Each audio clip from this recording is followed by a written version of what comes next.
Good morning, everyone, and welcome back for another episode of Tech Talk with me, Trish Rofi from the Emerging Technology team, and my very good friend and fellow geek girl, the one and only Nicole Cunningham. Good morning, Nicole. Good morning, everyone. And so today we're really excited because we want to jump into a tool. It's kind of crazy to think about it, Nicole. We have had the read and write for Chrome in our division now for 7 years, but I still think the tool that we're going to show today is one of the most underutilized, but one of the most awesome tools of the whole toolbar, because it's not just an assistive technology tool. This is a study tool that every student's going to love. No, I fully agree. So today we're going to learn how to use Vocabulary Builder, and we are going to use a few of the key components of our read-write bar at the top here. So we are going to use the highlighter tools, which you can see right here, as well as the vocabulary icon as well. So to start, Vocabulary Builder is a really great tool to help students identify terms that they already know, as well as to identify terms that they are unfamiliar with. And so this is where we can also teach some other really great accessibility features for kids by using different highlighters to identify different components. I love that because we do that in paper. So it's like we think about our classrooms, Nicole, when we're working with analog materials, right? Those papers, pencils, highlighters. We have to teach kids. Think of all the time I know I spend in my classroom. Here's how you put the holes correctly to put your paper in a duotang. Here's where you put your name and date. Here's how we highlight. But I love what you're saying, that pedagogical practice of let's teach students the purpose behind highlighting with, you're saying color tagging. So I can use a different color highlighter for different purposes if I wanted to.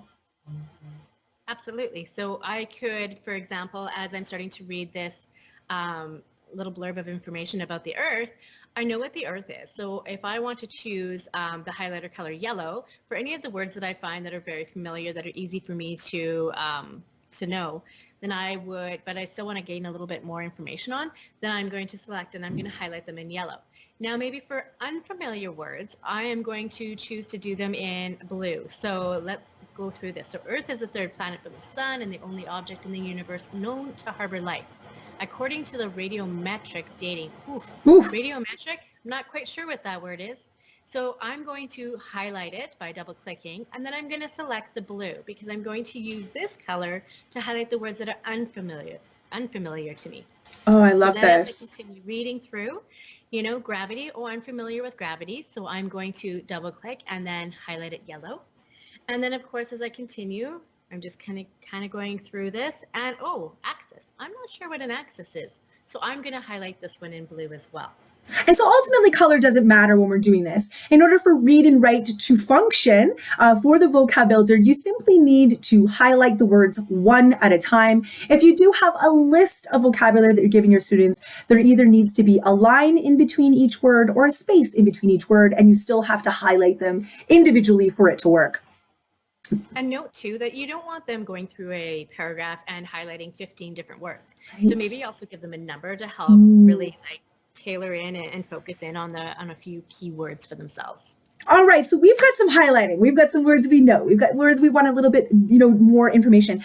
I think this is the magic part because often in class, we can put terminology up for the students and we're getting them to copy it from the board. They're writing it down. Okay, that's step one of that retention. But in this particular case, maybe we gave the students this article. They're about to hit Vocabulary Builder. Magic is happening in the background, right?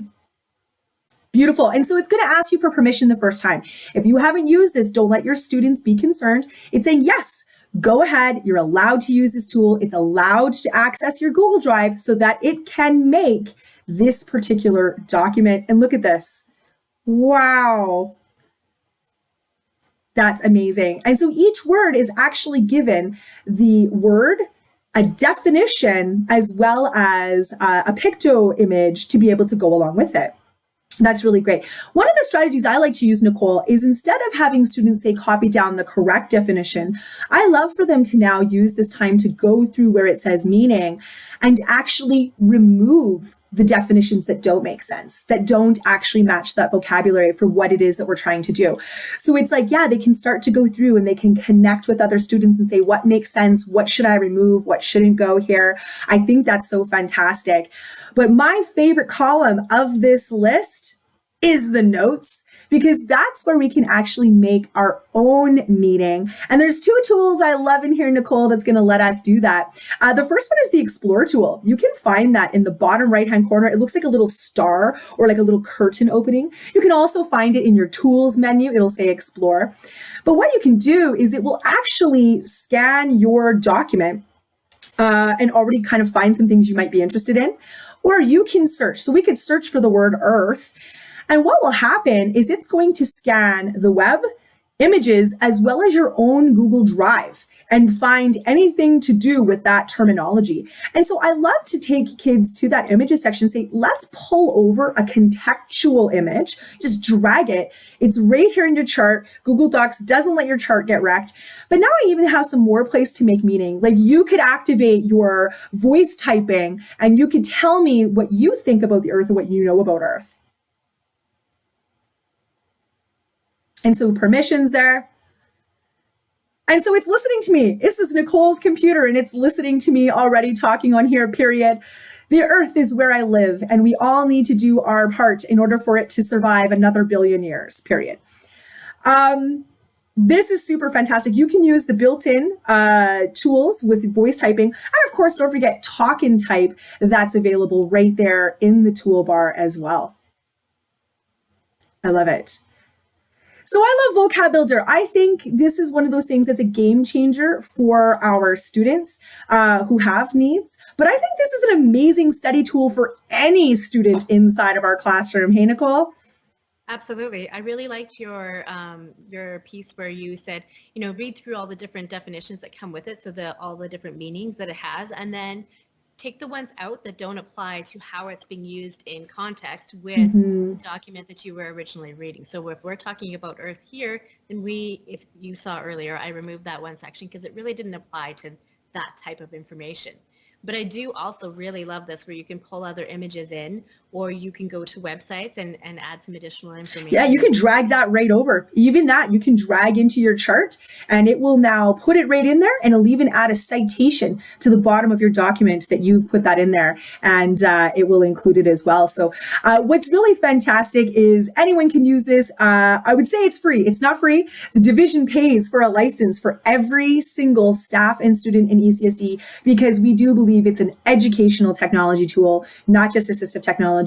But we hope you all give this a try, and we will be back next week with another video digging into even more accessibility features with our Tech Talks. Thanks for being here, Nicole, and thanks for watching, everybody. Thank you. Have a good one.